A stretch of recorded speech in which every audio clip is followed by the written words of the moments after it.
तो इस कहानी की शुरुआत समंदर में तैर रहे एक ताबूत से होती है, जिसको मछली पकड़ने आया एक मछुआरा अपनी नाव पर लाकर खोलता है। उस ताबूत में एक रानी की लाश और एक जिंदा बच्चा था, जिसको देखकर मछुआरे को उस बच्चे पर तरस आ गया। इसलिए वो उस बच्चे को अपने पास रखकर उसका नाम पर्सियस रख देता है और पर्सियस को अपने बच्चे की तरह पालने लगता है। जहाँ बचपन के समय में ही पर्सियस को उससे बातें करते हुए समझ आ गया था कि असल में वो मछुआरा उसका असली पिता नहीं है, मगर उसके बाद भी वो मछुआरा उससे यही कहता है कि मैं ही तुम्हारा असली पिता हूँ और मछुआरे की बीवी उसकी माँ है। तो अब यहाँ से कहानी सीधा 11 साल आगे बढ़ जाती है, जहाँ अब तक पर्सियस भी बड़ा हो चुका था और अभी वो अपने माँ बाप यानी उस मछुआरे और मछुआरन के साथ मछलियाँ पकड़ने के लिए आर्गोस नाम के राज्य के पास आया हुआ था, क्योंकि काफी समय से उन्हें समंदर में कोई भी मछली नहीं मिल रही थी और इस सब का जिम्मेदार मछुआरा देवताओं को ही मान रहा था, जिसके कारण वो थोड़ा सा दुखी भी होता है। पर पर्सियस और उसकी माँ जैसे तैसे करके उसको संभालते हैं। जिसके बाद आगे जाते हुए उसकी नजर आर्गोस राज्य में ज़्यूस की एक बहुत बड़ी मूर्ति पर पड़ती है, जिसको आर्गोस राज्य के सिपाही अपने राजा के आदेश पर समंदर में गिरा देते हैं। असल में आर्गोस राज्य के राजा को भी देवताओं की वजह से परेशानियां हो रही थी और उसका मानना था कि अगर देवता उनकी पूजा करने के बाद भी उन लोगों की मदद नहीं कर रहे हैं तो उनकी पूजा करने का कोई मतलब नहीं बनता। खैर, अभी उस मूर्ति के समंदर में गिरते ही उसकी वजह से समंदर में कुछ लहरें बनती हैं, पर तभी आसमान में काले बादल छा जाते हैं और समंदर में से कुछ नरक के बड़े बड़े चमगादड़ जैसे राक्षस निकलकर उन सिपाहियों पर हमला कर देते हैं, जिन्हें असल में देवताओं ने ही भेजा था, क्योंकि उन सिपाहियों ने उनका तिरस्कार किया था। अब वो सिपाही उन राक्षसों से लड़ने की काफी कोशिश करते हैं, लेकिन इतनी कोशिश करने के बाद भी उन राक्षसों ने उन्हें खत्म कर दिया था। जिसके बाद वो राक्षस आपस में मिलकर खुद नरक का राजा हेडिस बन गया था, जिसको इंसानों का उनका तिरस्कार करने की वजह से बहुत ज्यादा गुस्सा आया हुआ था। इसलिए वो गुस्से में अभी पर्सियस की बोट पे हमला करके उसे भी समंदर में डुबा देता है। जिसके दौरान पर्सियस तो जैसे तैसे बोट से बाहर आ जाता है, मगर काफी कोशिश करने के बाद भी वो मछुआरे और उसकी बीवी को बाहर नहीं निकाल पाता और आखिरकार उसको समंदर के ऊपर आना ही पड़ता है, जहां आकर वो सबसे पहले तो अपने बचाव के लिए बोट के टूटे हुए हिस्से पर चढ़ के रोने लग जाता है।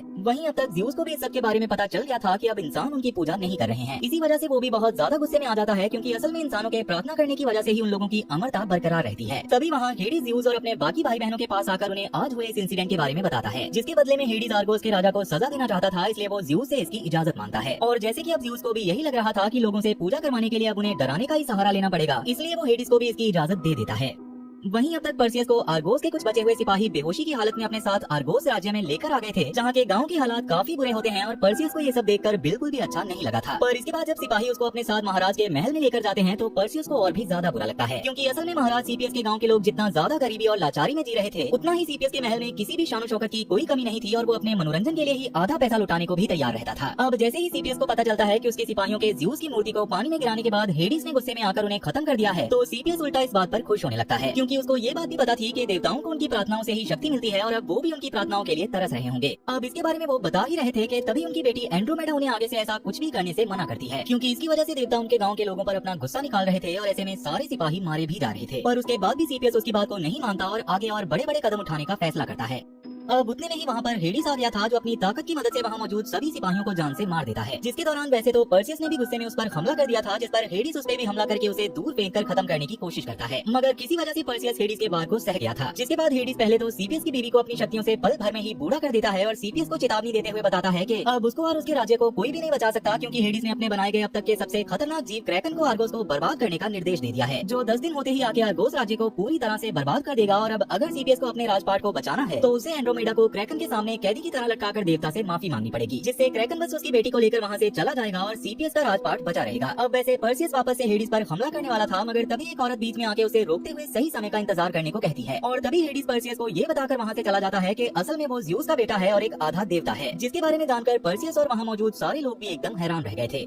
वहीं अब तक ज़्यूस को भी इस बारे में पता चल गया होता है कि उसका बेटा पर्सियस अभी आर्गोस राज्य में है, मगर जैसे कि कहीं न कहीं वो जानता था कि पर्सियस में भगवती खून है, इसलिए वो थोड़ा सा सोचने लगता है कि उसे सच में पर्सियस की मदद करनी चाहिए या नहीं। वहीं अब तक सीपीएस के सेनाधिकारी ड्रैको ने खुद भी पर्सियस से पूछताछ करना शुरू कर दिया था, क्योंकि उसे लग रहा था कि शायद देवताओं ने ही पर्सियस को उनके राज्य में और तबाही मचाने के लिए भेजा होगा, जिस पर पर्सियस उसे मना करने लगता है। उतने में ही वहाँ सीपीएस खुद भी आ गया था, जिसके हिसाब से अगर सच में पर्सियस आधा देवता था तो वो शायद उन लोगों को बचा सकता था। तब पर्सियस इसके लिए भी मना कर देता है और तब एंड्रोमेडा उसे इतना ज्यादा परेशान देखकर समझ जाती है कि पक्का पर्सियस के मन के अंदर कोई खतरनाक जंग चल रही है, इसलिए वो खुद की बलि देने के लिए तैयार हो गई थी, जिसके बदले में वो पर्सियस को छोड़ने के लिए कहती है। मगर सीपीएस पर्सियस के मना करने की वजह से गुस्से में उसे काल कोठरी में डाल देता है, जहाँ पर्सियस खुद भी बहुत ज्यादा गुस्से में था, क्योंकि वो अपने मछुआरे पिता की मौत का बदला हेडिस से लेना चाहता था। उतने में ही वहाँ वो औरत आयु आ जाती है, जिसने पर्सियस को हेडिस के ऊपर हमला करने से रोका था और उसके हिसाब से पर्सियस सच में ज़्यूस का ही बेटा था। असल में वो खुद भी देवताओं की एक सिपाही थी, जो देवताओं की तरह ही अमर होते हैं और उसने बचपन से ही पर्सियस पर नजर रखी थी, जिसका मतलब था कि बचपन में उसने ही पर्सियस को मछुआरे के पास उसकी जान बचाने के लिए पहुंचाया था और आज समंदर के पास भी आर्गोस राज्य के सिपाहियों को उसने ही भेजा था ताकि पर्सियस की जान बच सके, क्योंकि उसके हिसाब से पर्सियस क्रैकन को मारने के लिए ही पैदा हुआ था और भविष्यवाणी के मुताबिक उसकी किस्मत खुद उसे वहाँ तक लेकर आई थी। तब वो बताना चालू करती है कि असल में जब ओलंपियस के सारे देवी देवता इंसानों पर ध्यान न देके अपनी मौज मस्ती में व्यस्त खो गए थे। तो गुस्से में आकर एक राजा ने देवताओं के राज को खत्म करने की ठान ली थी, जिसके बाद उसने अपने सिपाहियों के साथ ओलंपस पर्वत पर ही कब्जा कर लिया था, जिससे यूनानी देवता ज़्यूस को बहुत ज्यादा गुस्सा आता है। इसलिए वो राजा को नीचा दिखाने के लिए रात में उसके घर में उसका रूप लेकर चला जाता है, जहाँ रात के अंधेरे में ज़्यूस ने राजा की पत्नी के साथ शारीरिक संबंध बना लिए थे। जिसके थोड़ी देर बाद ही वहाँ पर असली राजा आ जाता है, जिसे देखकर ज़्यूस तो हंसते हुए वहाँ से पक्षी बनकर चला गया था, मगर इससे राजा का गुस्सा इतना ज्यादा भड़क उठा था कि वो अपनी पत्नी के गर्भ में पल रहे ज़्यूस के बच्चे को जन्म लेने देता है और बाद में अपनी बीवी और उस बच्चे दोनों को ही जिंदा एक ताबूत में डालकर समंदर में फेंकने लगता है। जिससे गुस्से में आकर ज़्यूस ने उस राजा पर बिजली का वार करके उसे एक भद्दा राक्षस बना दिया था, लेकिन उसके बाद भी राजा जैसे तैसे ताबूत को समंदर में फेंकने में सफल हो गया था।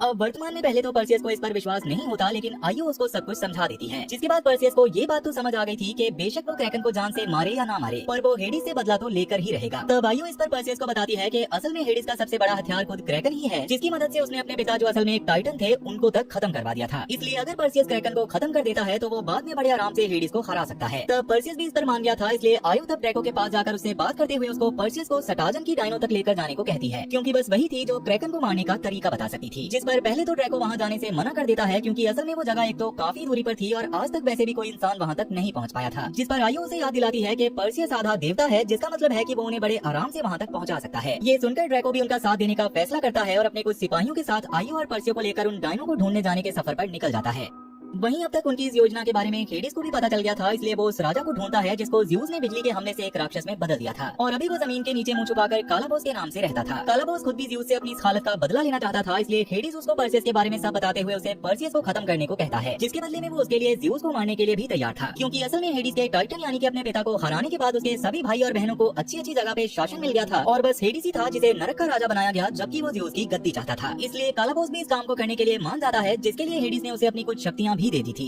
वहीं अब तक पर्सियस भी ड्रैको, आयु और उसके साथियों के साथ आगे बढ़ता चला जा रहा था, जहां रास्ते में ड्रैको उसको तलवारबाजी भी सिखाता है, जिसको पर्सियस ज़्यूस का बेटा होने की वजह से बहुत जल्दी सीख गया था, जिससे ड्रैको खुद भी काफी हैरान था। इवन कहीं न कहीं इससे ज़्यूस को भी थोड़ी सी खुशी हुई थी, इसलिए वो पर्सियस को एक देवता की तलवार गिफ्ट करता है जो पर्सियस को जंगल में ही मिलती है। पर उसको देखने के बाद ड्रैको समझ गया था कि ये ज़्यूस ने पर्सियस के लिए भेजी है, मगर पर्सियस क्रैकन को हराने के लिए देवताओं की तरफ से कोई भी तोहफा नहीं चाहता था। इसलिए वो उस तलवार को ड्रैको को देते हुए आयु के साथ आगे बढ़ने लगता है, जहाँ उसको उड़ने वाले घोड़े दिखाई देते हैं, जिनके पास वो जा ही रहा था कि तभी उसके पास एक ब्लैक कलर का घोड़ा आता है, जो कि शुरू में तो काफी गुस्से में था, पर जैसे ही आयु उस घोड़े के सामने आती है वैसे ही वो शांत हो जाता है, क्योंकि असल में वो घोड़ा देवताओं ने ही एक समय पर आयु को तोहफे में दिया था, जिसके बाद एक देवता को आयु से प्यार भी हो गया था, लेकिन आयु ने उसके प्यार को ठुकरा दिया था, जिसकी वजह से उसे ओलंपस से निकाल दिया गया और बाद में चुपके वो पर्सियस पर नजर रखने लगी। अब वो इस बारे में बात कर ही रहे थे कि तभी पर्सियस को पास से कुछ सिपाहियों के चिल्लाने की आवाज आती है और जब वो भागकर वहां जाता है तो वो अपने सामने कालाबोस को देखता है, जिसने उन सिपाहियों को बेरहमी से जान से मार दिया था, जिसे देखकर पर्सियस को बहुत ज्यादा गुस्सा आता है। पर अभी कालाबोस ने पर्सियस को लात मार के उसे बहुत ऊंची जगह से नीचे गिरा दिया था, जिसके बाद वो काफी तेज भागते हुए अपनी तलवार लेकर पर्सियस के ऊपर कूदता है, मगर पर्सियस किसी तरह उसके वार से बच गया था। जिसके बाद वो भी अपनी साधारण तलवार से कालाबोस से लड़ने की कोशिश करता है, लेकिन कालाबोस उसे बड़े आराम से हरा देता है, जिसके दौरान वो उसके हाथ पर बहुत जोर से काट भी लेता है।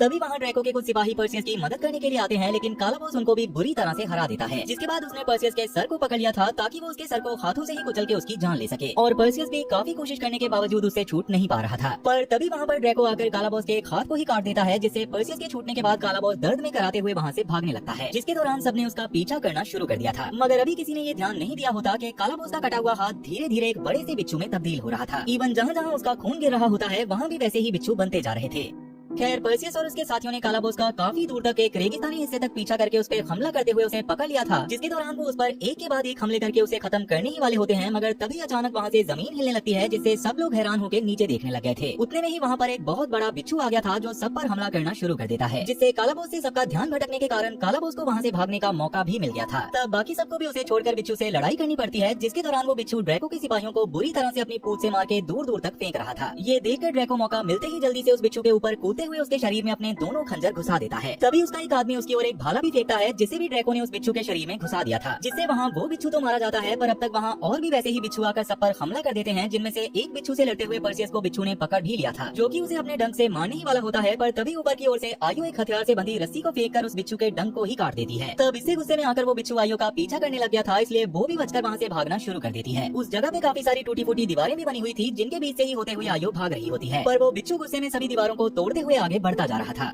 ये देखकर पर्सियस आयो की मदद करने के लिए उसके पास आ जाता है, जिसके बाद वो दोनों ही भागते हुए और आगे तक आ गए थे। पर उसके बाद भी बिच्छू ने उनका पीछा करना नहीं छोड़ा होता, जो देखकर पर्सियस कुछ सोचते हुए आयो को थोड़ा सा धक्का देता है और अकेले ही बिच्छू से लड़ाई करना शुरू कर देता है। उस समय बिच्छू ने दीवार तोड़ते हुए लंबी छलांग लगाकर पर्सियस पर हमला किया था, जिससे सब लोग डर जाते हैं क्योंकि उन्हें लग रहा था कि शायद पर्सियस मर गया होगा। मगर तभी पर्सियस उस बिच्छू का पेट फाड़कर बाहर आता है, जिससे सब लोग बहुत ज्यादा खुश होते हैं। लेकिन तभी वहाँ ड्रैको के बचे हुए सिपाही भागते हुए आते हैं, क्योंकि उनके पीछे काफी सारे बड़े बड़े बिच्छू आ रहे थे, जो जल्दी ही पर्सियस और उसके सभी साथियों को घेर के उन पर हमला करने ही वाले थे कि तभी अचानक वो रुक जाते हैं और पर्सियस और उसके साथियों को पास से कुछ लोगों की चैंटिंग सुनाई देने लगती है। तब उनको देखकर ड्रैको बताता है कि वो लोग असल में जिन थे, जो वैसे तो इंसानों के दुश्मन हैं, पर पता नहीं उन्होंने अभी पर्सियस की मदद क्यों की थी। इसलिए ड्रैको पर्सियस को उनसे बात करने के लिए मना करता है। मगर पर्सियस उनके लीडर पायल से बात करने की कोशिश कर ही रहा था कि तभी उसके हाथ में कालाबूस की काटी गई जगह पे असहनीय दर्द होने लगता है, जिससे वो जमीन पर गिर के तड़पने लग गया था। वो जहर सच में काफी ज्यादा खतरनाक था, जिससे पर्सियस की मौत भी हो सकती थी। इसलिए फिलहाल के लिए जिनका लीडर पर्सियस और उसके साथियों को अपने साथ अपने कबीले में ले जाता है, जहाँ आयु एक टेंट में पर्सियस का इलाज करने की कोशिश करने लग गई थी। जिसके दौरान वो उसको पानी पिलाकर टेंट के बाहर गई ही थी कि तभी वहाँ जिनका लीडर आकर अपनी जादुई छड़ी की आग से पर्सियस के साथ कुछ करने लगता है, जिसको देखते ही ड्रैको ने उसके ऊपर अपने साथियों के साथ हमला कर दिया था। पर तब जिनका लीडर भी ड्रैको और उसके साथियों को बुरी तरह से मारता है और उन्हें बताता है कि वो बस पर्सियस की मदद करना चाहता है, क्योंकि असल में वो सब भी देवताओं के श्राप की वजह से ही ऐसी नीली आंखों वाले खतरनाक और भद्दे जिन बन गए थे और काफी समय से वो पर्सियस जैसे ही किसी की तलाश कर रहे थे, जो देवताओं को हराने में उनकी मदद कर सके, जिससे वो लोग देवताओं से अपना बदला ले पाएंगे। तब तक पर्सियस भी जिनके इलाज की वजह से ठीक हो गया होता है, जो देखकर ड्रैको को भी जिनकी बातों पर भरोसा हो जाता है। खैर, अब तक उस जिन ने रेगिस्तान में मौजूद बड़े बड़े बिच्छुओं में से कुछ बिच्छुओं को अपने वश में कर लिया होता है, जिनको लेके वो अगले दिन पर्सियस और उसके साथियों के पास आता है, क्योंकि वो भी अब उनके साथ उन डायनों के पास जाना चाहता था। जिसके बाद काफी लंबा सफर तय करके वो लोग एक बड़े से पथरीले पहाड़ के पास पहुंच जाते हैं, जिसके ऊपर ही वो डायने रहा करती थी। अब जैसे जैसे पर्सियस और उसके साथी ऊपर बढ़ते जा रहे थे, वैसे वैसे पहाड़ का मौसम खराब होता जा रहा था। तब सबसे ऊपर जाने पर उनके सामने खतरनाक दिखने वाली 3 डायन आ जाती है, जिनमें से एक के हाथ में आंख होती है और उसी से वो तीनों देखा करती थी। खैर, अभी पर्सियस जब उनसे क्रैकन को हराने का तरीका पूछता है, तो पहले तो वो उससे उसके बदले में कोई बलिदान मांगती है, जिस पर पर्सियस के मना करते ही उन्होंने पर्सियस पर हमला करने की कोशिश करना शुरू कर दिया था। ये देखकर पर्सियस उनकी आंख छीन के उसे पहाड़ से नीचे फेंकने की बात करता है, जो सुनकर वो तीनों डर जाती हैं, क्योंकि उस आंख के बिना वो अपनी सारी शक्तियां भी खो देती। इसलिए अब वो उसको बताती हैं कि क्रैकन को हराने के लिए उसे मौत की दुनिया के उस पार जाकर मेड्यूसा का सर काट कर लाना होगा, जो बिल्कुल भी आसान नहीं है, क्योंकि मेड्यूसा के सामने आते ही हर कोई पत्थर बन जाता है और पर्सियस किसी भी हाल में उसे नहीं हरा सकता। तब ये बात सुनने के बावजूद पर्सियस उसको हराने का फैसला करता है और आंख को वापस करने के बाद अपने साथियों को लेकर पहाड़ के नीचे आ जाता है, जहाँ आते ही काफी सारे सिपाहियों ने पर्सियस का साथ देने से मना कर दिया था, इसलिए वो वहाँ से निकल जाते हैं। अब इसके बाद जब बचे हुए लोग थोड़ा सा आराम कर रहे थे, तो पर्सियस पास में घूमने के लिए निकल जाता है, जहाँ उसके सामने खुद ज़्यूस आकर उसे क्रैकन को मारने से मना करने लग गया था, क्योंकि मेड्यूसा को हराना एकदम नामुमकिन है और इसके बदले में ज़्यूस पर्सियस को अमर बनाकर उसे भी ओलंपस में रहने के लिए तैयार था। मगर पर्सियस इसके लिए साफ मना कर देता है, क्योंकि उसे इंसानी जिंदगी ही पसंद थी और वो आम इंसान की तरह ही जीना चाहता था। अब कहीं न कहीं ज़्यूस को भी उसकी बातें काफी पसंद हैं, इसलिए वो उसकी तरफ एक सोने का सिक्का उछालते हुए वहाँ से चला जाता है, क्योंकि मौत की दुनिया में जिंदा शरीर लेकर जाने के लिए ऐसे सोने के सिक्के की जरूरत पड़ती थी। तब मौत की दुनिया के दरवाजे पे जाने के बाद पर्सियस वो सोने का सिक्का हवा में उछालता है, लेकिन जिन ने उसको पकड़कर पास के तालाब में डाल दिया था। जिसके बाद मौत खुद एक बड़ी सी नाव में उनको लेने के लिए आती है, जिसको उसके ही 2 राक्षस खींच रहे थे, और इसके बाद वो पर्सियस और उसके साथियों को तालाब की दूसरी ओर यानी कि अपनी दुनिया में छोड़ देती है। तब आयु की चिंता करते हुए पर्सियस ने उसे एक जगह उनका इंतजार करने को कहा और वो बाकी सबके साथ उस इमारत में चला गया था, जहाँ मेड्यूसा रहा करती थी। अब आगे जब पर्सियस और उसके साथी उस इमारत के अंदर से होते हुए मेड्यूसा की गुफा के अंदर घुसते हैं, तो सब जगह अंधेरा, पत्थर बने हुए लोग और हवा में एक अजीब सा डर था, और वहाँ की जमीन जगह जगह से टूटी हुई थी, जिसमें से लावा की लाल रोशनी चमक रही थी। तब सबने अपनी अपनी पोजीशन ले ली थी, जिसमें से कुछ सिपाही ढाल लेकर आगे तो कोई तीर कमान लेकर साइड में था। तभी पीछे से कुछ आवाज आई और एक सिपाही ने मुड़कर देखा ही था कि तुरंत ही वो पत्थर बन गया और दूसरे सिपाही को मेड्यूसा ने तीर से मार दिया, जो देखकर सब में अफरा तफरी मच गई। एक तरफ तो मेड्यूसा तेज रफ्तार से का शिकार कर रही थी, जबकि सिपाही बस अपना बचाव करने की कोशिश कर रहे थे। तभी पर्सियस के साथ आया जिन लगभग लावा के गड्ढे में गिरने ही वाला था, मगर पर्सियस उसे तुरंत ही अपना हाथ बढ़ाकर ऊपर खींच लेता है। मगर लड़ाई के दौरान उसके साथी एक के बाद एक पत्थर बनने लगते हैं और आखिर में पर्सियस, ड्रैको और जिन ही बचते हैं, जिन्हें देखकर गुस्से में मेड्यूसा और भी ज्यादा तेज हो गई थी। तब ड्रैको तो ऊपर ही कुछ चीजों को संभालने लगता है, मगर पर्सियस और जिन भागते हुए नीचे आ जाते हैं, जहां मेड्यूसा लगातार उनका पीछा करने लग गई थी, जिसकी वजह से पर्सियस जिन को एक टूटे हुए खंभे के पीछे छुपाकर खुद मेड्यूसा के सामने से भागता है, जिससे मेड्यूसा पर्सियस के पीछे पड़ जाती है और जिनके पास गलती से उस पर हमला करने का मौका होता है, मगर जिनके उस पर हमला करने से पहले ही मेड्यूसा जिनको पकड़कर पत्थर बनाने की कोशिश करती है, मगर जिनकी नीली आंखें जादुई होने की वजह से मेड्यूसा की शक्तियों का उस पर कोई असर नहीं होता और तब जिन मेड्यूसा को घायल करने के लिए अपने शरीर को धमाके से बर्बाद कर देता है, जिसके तुरंत बाद ही ऊपर से ड्रैको भी एक पत्थर पर छलांग लगाता है और पत्थर समेत मेड्यूसा की पूंछ पर आकर गिरता है, जिससे अब मेड्यूसा कहीं नहीं जा सकती थी। इसलिए तब वो गुस्से में ड्रैको को पत्थर बना के पर्सियस के सामने बेरहमी से मार देती है। तब पर्सियस गुस्से में अपनी ढाल में मेड्यूसा का प्रतिबिंब देखता है, जिसके दौरान मेड्यूसा उसके बिल्कुल पास आकर उस पर हमला करने ही वाली थी कि पर्सियस आंखें बंद करके अपनी तलवार उसकी ओर घुमा देता है, जिसके दौरान पर्सियस का निशाना सही लगने की वजह से मेड्यूसा का सर धड़ से अलग हो गया था। जिसके बाद वो सभी साथियों के मरने के गम को दिल से लगाकर मेड्यूसा के सर को लेकर आयो के पास बाहर आ जाता है, जहाँ आयो उसे देखकर खुश हो रही थी, मगर तभी वहाँ कालाबोस ने आकर आयो को स्टैब करते हुए अधमरा कर दिया था। ये देखकर पर्सियस तुरंत ही कालाबोस से लड़ाई करने की कोशिश करने लगता है, मगर कालाबोस का एक हाथ कटा होने के बावजूद भी वो बहुत ज्यादा ताकतवर था। इसलिए पर्सियस पास में पड़ी ज़्यूस की दी गई तलवार को उठाकर उससे लड़ाई करता है, जिसके कुछ ही बार से कालाबोस की सारी शक्तियाँ खत्म हो गई थी और वो इंसान बनकर जमीन पर गिर गया था। जिसके बाद पर्सियस भागता हुआ आयो के पास उसे बचाने जाता है, मगर आयो उसे आर्गोस राज्य में जाकर बाकी सबको बचाने के लिए कहती है, क्योंकि आज ही 10वां दिन था और अगर पर्सियस जाके वहाँ के लोगों की जान नहीं बचाता तो इतने सारे लोगों का बलिदान बर्बाद हो जाएगा।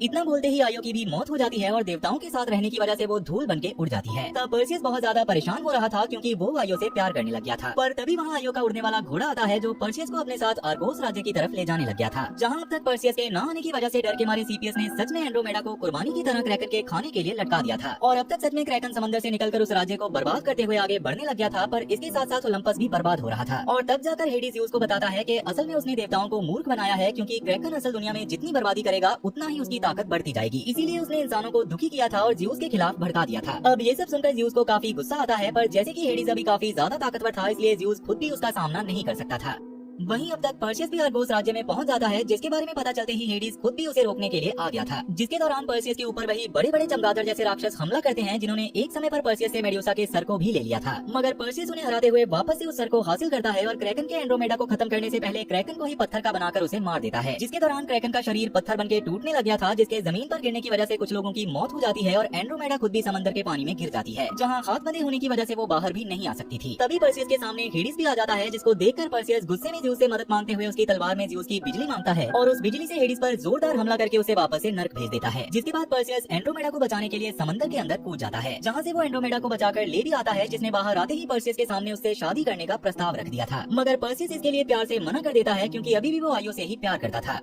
खैर, अब एंड्रोमेडा के आर्गोस राज्य में वापस आने के बाद पर्सियस के पास वापस से ज़्यूस आता है और जैसे कि पर्सियस ने हेडिस और क्रैकन को हराकर इंसानों और ओलंपस दोनों को ही बचाया था, इसलिए ज़्यूस उसके लिए आयो को फिर से जिंदा कर देता है, ताकि पर्सियस अपनी पसंदीदा औरत के साथ एक अच्छी जिंदगी बिता सके। और इसी के साथ ये कहानी यहीं पर खत्म हो जाती है। तो वीडियो पसंद आई हो तो वीडियो को लाइक जरूर करना, और अगर तुम इस चैनल पर पहली बार आए हो तो जल्दी से इसे सब्सक्राइब कर लो, क्योंकि मैं अक्सर इस चैनल पर ऐसी इंटरेस्टिंग वीडियोस लाता रहता हूँ। तो चलो फिर मैं अब आपसे मिलूंगा ऐसी ही एक और इंटरेस्टिंग वीडियो के साथ, और तब तक के लिए टाटा और गुड बाय।